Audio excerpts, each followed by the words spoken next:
अब इन दोनों की बातचीत चल रही होती है कि तभी डिटेक्टिव रसल को जोर से लात मारता है और रसल को सीढ़ियों से नीचे गिरा देता है। और जैसे ही वह रसल का मास्क हटाने वाला होता है तभी वहां पर रसल का साथी आ जाता है जिसके पास गन होती है और वह उसे गन पॉइंट पर ले लेते हैं, लेकिन वो डिटेक्टिव को कुछ भी नहीं करते और उसे बाहर छोड़ देते हैं। बाहर आने के बाद डिटेक्टिव समझ जाता है कि उनका प्लान बहुत ही मजबूत है। रसल बहुत ही चालाक इंसान है, उसने बहुत ही तगड़ी प्लानिंग की है और ये लोग हमारे साथ खेल रहे हैं। उन्हें सब कुछ पता है कि हम क्या करने वाले हैं, क्योंकि रसल ने डिटेक्टिव से यह कहा था कि मैं जानता हूँ कि कानून के हिसाब से जब तक हम किसी होस्टेज को मारते नहीं है तब तक पुलिस अंदर आकर हम पर हमला नहीं कर सकती। अब डिटेक्टिव ने रसल को जो लात मारी थी उससे रसल काफी गुस्सा हो जाता है और एक आदमी को ऊपर छत पर ले जाकर कैमरे के सामने उसे गोली मार देता है। इस बात से पूरा माहौल बदल जाता है और डिटेक्टिव कहता है कि अब जाकर रॉबर्ट्स ने गलती कर दी, जिसके बाद डिटेक्टिव पुलिस की एक टीम को अंदर भेजने का फैसला करता है और उसके बाद पुलिस की एक टीम बैंक के अंदर घुसने की तैयारी करने लग जाती है। लेकिन तभी डिटेक्टिव को ख्याल आता है कि रॉबर्ट्स का लीडर बहुत ही चालाक है और वह ऐसी गलती नहीं कर सकता। क्या पता उस आदमी को शूट करने के पीछे भी कोई प्लानिंग हो और उसे हमारी हर एक चाल का पहले से पता हो। ये सब सोचते ही उसे याद आता है कि जिस दाढ़ी वाले लड़के को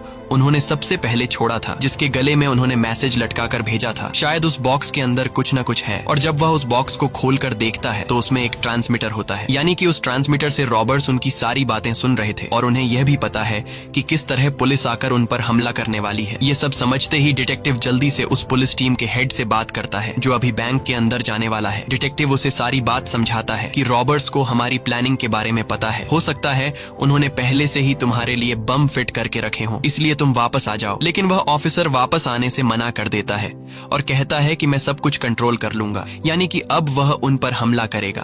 और अंदर रसल को और उसके तीनों लोगों को पता है कि उनके ऊपर हमला होने वाला है। लेकिन इससे पहले कि पुलिस अंदर आती, रसल जल्दी से बैंक के अंदर स्मोक कर देता है और यहाँ पर जितने भी होस्टेज होते हैं वह सबको भागने के लिए कहता है और एक एक करके सब के सब दौड़ते हुए बैंक से बाहर निकल जाते हैं। सबने एक जैसे कपड़े पहने हुए थे, इसलिए पुलिस कंफ्यूज हो जाती है। उन्हें समझ नहीं आ रहा था कि गोली किस पर चलाए। अब यहाँ पुलिस सभी लोगों को घेर लेती है और एक एक करके सभी को जमीन पर लिटाकर उनके हाथ पैर बांध देती है और पुलिस की एक टीम बैंक के अंदर चली जाती है, जहां बैंक के अंदर पुलिस बैंक का कोना कोना चेक करती है। लेकिन वहां पर पुलिस को रॉबर्ट्स का नामो निशान तक नहीं मिलता, क्योंकि रॉबर्ट्स होस्टेज में घुल मिलकर बाहर निकल गए थे। हैरान करने वाली बात यह थी कि रसल के जो 3 साथी थे वो तो हॉस्टेजेस के साथ बाहर आ गए थे, लेकिन रसल उनमें शामिल नहीं था और किसी को पता नहीं था कि रसल कहां और किस जगह पर है। रसल किसी भूत की तरह अचानक गायब हो गया था। अब यहाँ पुलिस के लिए सबसे बड़ी प्रॉब्लम यह होती है कि वो इन लोगों में चोरों को पहचान ही नहीं पाते, क्योंकि इन सब ने एक जैसे कपड़े पहने हुए थे। हालांकि यहाँ पर सभी लोग पुलिस की गिरफ्त में होते हैं और पुलिस सभी को एक बस में बैठाकर इन्वेस्टिगेशन के लिए ले जाती है। पुलिस जब बैंक की तिजोरी के पास पहुंचते हैं तो उनकी आंखें खुली की खुली रह जाती हैं,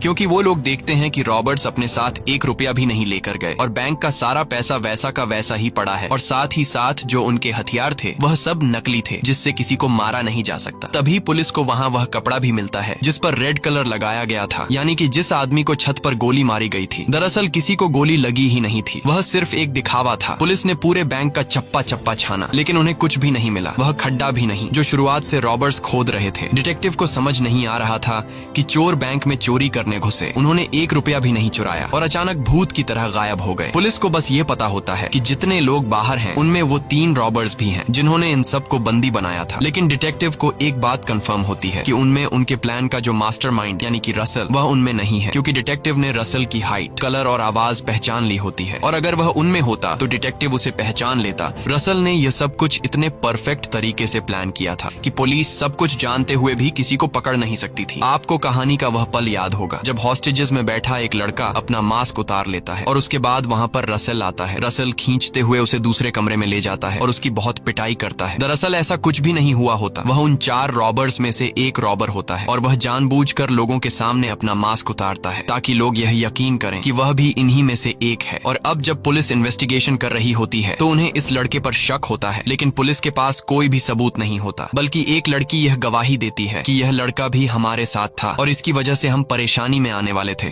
क्योंकि इसने अपना मास्क उतार दिया था, जिसके बाद रॉबर्स ने इसे बहुत मारा था। ये सब सुनकर पुलिस इस लड़के को छोड़ देती है। अब इन रॉबर्स के साथ एक लड़की भी थी जिसे वह स्टीवी के नाम से बुलाते थे और आपको याद होगा कि स्टीवी ने जब 4 लोगों को रूम के अंदर बंद किया और फिर बाहर आकर चिल्लाते हुए ड्रामा करने लगी, जिसके बाद रसल स्टीवी को भी हॉस्टेजेस के बीच में बिठा देता है और अब वह 4 हॉस्टेजेस गवाही दे देते हैं कि यह भी हमारे साथ थी। साथ ही स्टीवी काफी कॉन्फिडेंस से पुलिस को जवाब देती है, जिससे वह पुलिस का शक खुद पर से दूर कर लेती है। और उनका जो तीसरा साथी था उसे तो खुद डिटेक्टिव ने हॉस्टेजेस के बीच में बैठा देख लिया था। जब डिटेक्टिव बैंक के अंदर गया था तो आखिर में रसल उसे एक रूम के अंदर लेकर गया, जहाँ रूम में 3 ऐसे लोग थे जिनके मुंह पर मास्क नहीं था। दरअसल यह तीनों रॉबर्स थे और जानबूझकर इन तीनों को बिना मास्क के दिखाया गया ताकि डिटेक्टिव को यकीन हो जाए कि ये तीनों हॉस्टेजेस हैं। अब डिटेक्टिव ने खुद इस तीसरे आदमी को हॉस्टेजेस की हालत में देखा था, इसलिए डिटेक्टिव इस तीसरे चोर को भी छोड़ देता है। कुछ देर बाद डिटेक्टिव का सीनियर आता है और डिटेक्टिव सीनियर से कहता है कि ये सब कुछ एक परफेक्ट प्लान था। रॉबर्स ने शुरू से लेकर आखिर तक सब कुछ परफेक्टली प्लान किया था, इसलिए हम कुछ भी नहीं कर सकते। कैप्टन कहता है कि हमें अब इस केस को बंद करना होगा, क्योंकि किसी का खून नहीं हुआ, एक पैसा भी चोरी नहीं हुआ और न ही किसी ने इस केस को सॉल्व करने के लिए कोई रिपोर्ट लिखवाई है। तो इस तरह हमें अपना टाइम वेस्ट नहीं करना चाहिए। लेकिन डिटेक्टिव इतनी आसानी से केस बंद नहीं करना चाहता था और वह अब भी इस केस की सच्चाई जानने में लग जाता है। और जब वह बैंक के डॉक्यूमेंट्स देख रहा होता है तो उसे पता चलता है कि बैंक में सभी लॉकर्स मौजूद हैं,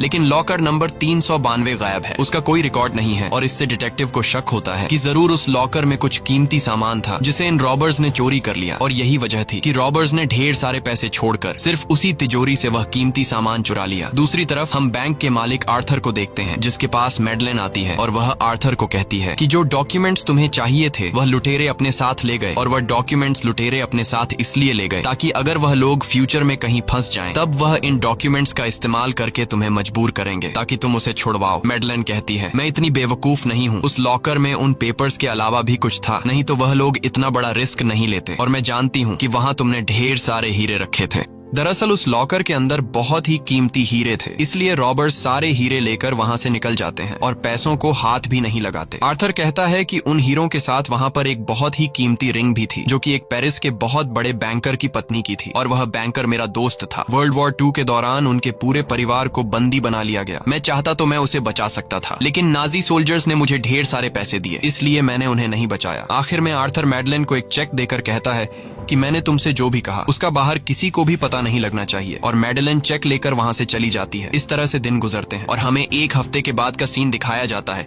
जहां हम देखते हैं कि रसल कहीं और नहीं बल्कि अभी भी उसी बैंक में है। आपको वह पल याद होगा जब रसल एक स्टोर रूम में आता है और स्टोर रूम को देखकर रसल कहता है कि यह जगह बिल्कुल परफेक्ट है, ये वही स्टोर रूम होता है। दरअसल रसल और उसके लोगों ने पीछे के जो शेल्व्स होते हैं उन्हें आगे शिफ्ट कर दिया होता है और इसे सेम टू सेम उसी तरह से लगा दिया होता है जिस तरह से वह पहले थे। और पिछले 1 हफ्ते से रसल यहीं पर छुपा हुआ था, और उन्होंने जो खड्डा खोदा था वह इसलिए खोदा गया था ताकि रसल को वॉशरूम जाने के लिए कभी भी बाहर न निकलना पड़े। इस तरह से 1 हफ्ता गुजरने के बाद रसल उस लॉकर में से चुराए गए सारे हीरे एक बैग में रख लेता है और बैंक से निकलने लगता है।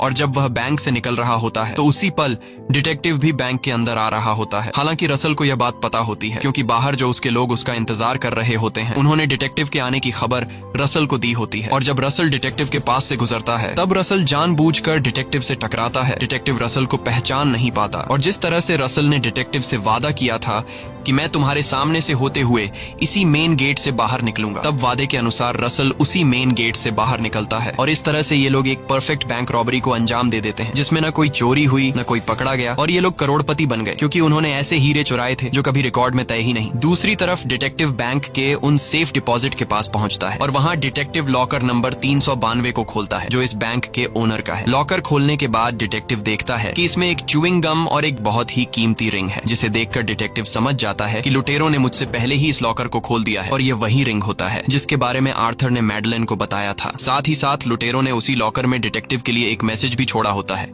जिस पर लिखा था फॉलो द रिंग। डिटेक्टिव समझ जाता है कि यह रिंग उस शार्प माइंड चोर ने मेरे लिए छोड़ी है, और वह चोर चाहता है कि डिटेक्टिव सच्चाई को लोगों के सामने लाए। जिसके बाद डिटेक्टिव सीधे बैंक के ओनर आर्थर के पास जाता है और आर्थर से पूछता है कि तुम्हारे बैंक से क्या चोरी हुआ है, जिस पर आर्थर जवाब देता है कि कुछ भी नहीं। तब डिटेक्टिव उस अंगूठी को बाहर निकालता है और आर्थर से कहता है कि मैं जल्द ही सच्चाई दुनिया वालों के सामने ला दूंगा। इसके बाद डिटेक्टिव वहां से निकलकर सीधे मैडलेन के पास जाता है, जहां मेयर भी मौजूद होता है। मैडलेन डिटेक्टिव को मुबारकबाद देते हुए हुए कहती है कि तुम पर से $1.5 लाख का आरोप हटा दिया गया है। ये सुनकर डिटेक्टिव खुश हो जाता है, पर डिटेक्टिव को पता था कि ये दोनों भी आर्थर की तरह धोखेबाज हैं। इसलिए डिटेक्टिव इन दोनों को यूएस वॉर क्राइम डिपार्टमेंट का नंबर देकर कहता है कि तुम्हें आर्थर के खिलाफ केस करना होगा, कि आर्थर ने वर्ल्ड वॉर 2 के दौरान मासूम लोगों का खून बहाकर खुद को अमीर किया, और अगर तुम दोनों ने यह सच्चाई दुनिया के सामने नहीं लाई तो मैं तुम दोनों को भी एक्सपोज कर दूंगा कि तुम दोनों भी बैंक रॉबरी केस में आर्थर के साथ मिले हुए थे। इसके बाद डिटेक्टिव अपने घर आता है, जहां उसकी गर्लफ्रेंड उसका इंतजार कर रही होती है, और जब वह अपनी कोट की जेब में हाथ डालकर सामान निकाल रहा होता है तभी उसे एक छोटा सा डायमंड मिलता है। शुरू में डिटेक्टिव को कुछ समझ नहीं आता